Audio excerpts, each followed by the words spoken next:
اللہ کے نام سے شروع جو بڑا مہربان ہمیشہ مہربانیاں فرمانے والا ہے۔ بات چل رہی تھی اس غلام کی جو اللہ کے محبوب نبی صلی اللہ علیہ وآلہ وسلم کے دربار میں آیا۔ اللہ تبارک و تعالی نے اس غلام کے بارے میں ارشاد فرمایا واہو یخشا، وہ ایسا ہے کہ اس کے دل میں اللہ کا ڈر ہے، وہ اللہ سے ڈرتا ہے۔ حالانکہ کیفیت ظاہری طور پہ یہ تھی کہ آنکھیں روشنی سے محروم تھیں، لیکن دل محبت سے، پیار سے، خوف الہی کے ساتھ بھرپور تھا۔ تو گویا پتہ چلا کہ اگر بندے کو دل ایمان والا، یقین والا، خشیت الہی والا نصیب ہو جائے تو یہ سب سے بڑی دولت ہے۔ ایسی دولت ہے کہ اس کا تذکرہ میرا اللہ خود اپنے قرآن کریم میں بھی بیان فرما رہا ہے۔ پھر ارشاد فرمایا فَأَنْتَ، اور اے محبوب آپ انہو اس غلام سے تلہا، فرمایا وہ جو کامل توجہ ہوتی ہے نا، محبوب آپ اس کی طرف نہیں دے رہے۔ پھر ارشاد فرمایا میرے اللہ نے کلا، ہرگز نہیں، انہا، بے شک یہ قرآن جو ہے تذکرہ، یہ تو نصیحت سے بھرپور ہے جو ہم نے لوگوں کے لیے کھول کھول کے بیان فرما دیا ہے، جسے ہدایت کا منبع اور ہدایت کا مرکز بنا دیا ہے۔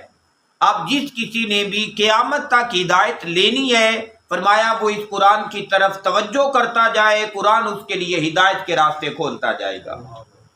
فرمایا یہ نصیحت ہے۔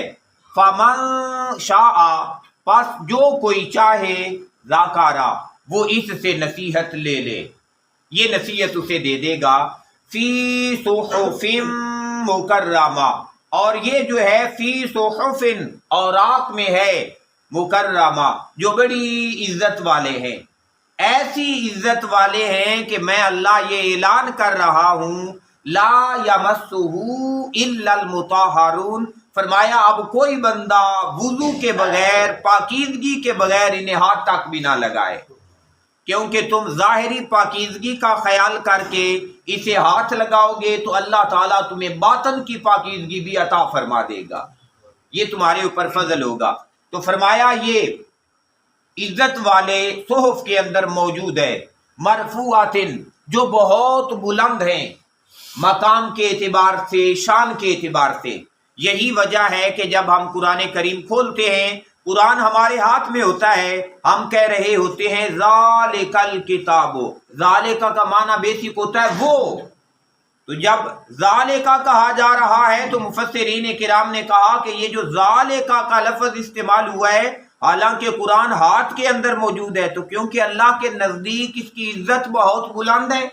اس کی شان بہت بلند ہے، مقام بہت بلند ہے، تو پھر ہم کہہ رہے ہوتے ہیں یہ وہ کتاب ہے شان والی جو اللہ تعالیٰ نے ہمیں عطا کر دی ہے۔ اب جو اس قرآن کے ساتھ جڑ جاتا ہے اللہ اسے بھی شان عطا فرما دیتا ہے، وہ عزت اور شان والا ہو جاتا ہے۔ فرمایا مرفوعات، یہ بہت بلند بھی ہے، مطہرہ، اور یہ بہت پاکیزہ بھی ہے۔ ایسی پاکیزہ کتاب ہے کہ جس بندے کی نسبت قرآن کے ساتھ ہو جاتی ہے اللہ اسے بھی پاکیزگی عطا فرما دیتا ہے۔